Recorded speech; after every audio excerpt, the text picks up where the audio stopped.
ఒక చిన్న గ్రామం, చిన్న బడి. అందులో చదువుకునే పిల్లలంతా భవిష్యత్తు కలలతో నిండినవాళ్లు. ఆ బడిలో ఒక మాస్టర్ ఉండేవారు. పేరు రామయ్య మాస్టారు.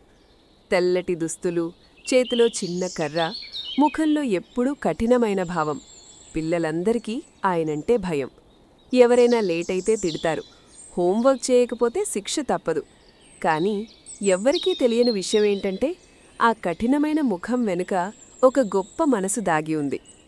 ఒకరోజు రాము అనే పిల్లాడు స్కూల్కి రాలేదు. మూడో రోజుకి కూడా రాలేదు. మాస్టర్ ఆలోచించారు, ఈ పిల్లాడెప్పుడూ రెగ్యులర్, ఏమయ్యుంటుంది? సాయంత్రం స్కూల్ అయిపోయాక రామయ్య మాస్టారు నడుచుకుంటూ అతనింటికి వెళ్లారు.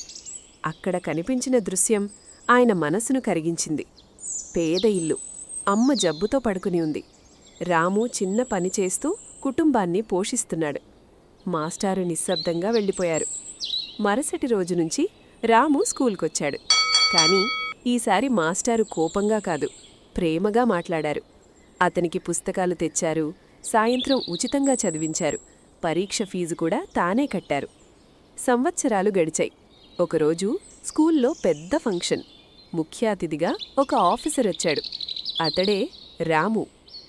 అతను స్టేజ్ మీదికొచ్చి అన్నాడు, ఈరోజు నేనిక్కడ నిలబడి ఉన్నానంటే అది నా మాస్టార్ వల్లే అని చెప్పి స్టేజ్ దిగొచ్చి రామయ్య మాస్టారు పాదాలకు నమస్కరించాడు.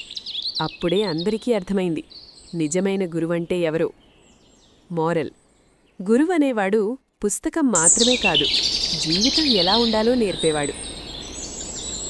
పిల్లలు, మీకు ఈ కథ నచ్చితే దయచేసి మా ఛానల్ని సబ్స్క్రైబ్ చేయండి. ఈ కథను మీ స్నేహితులతో, మీ అన్నా చెల్లెళ్లతో షేర్ చేయడం మర్చిపోవద్దు. ఇంకా మంచి కథలతో మళ్ళీ కలుద్దాం.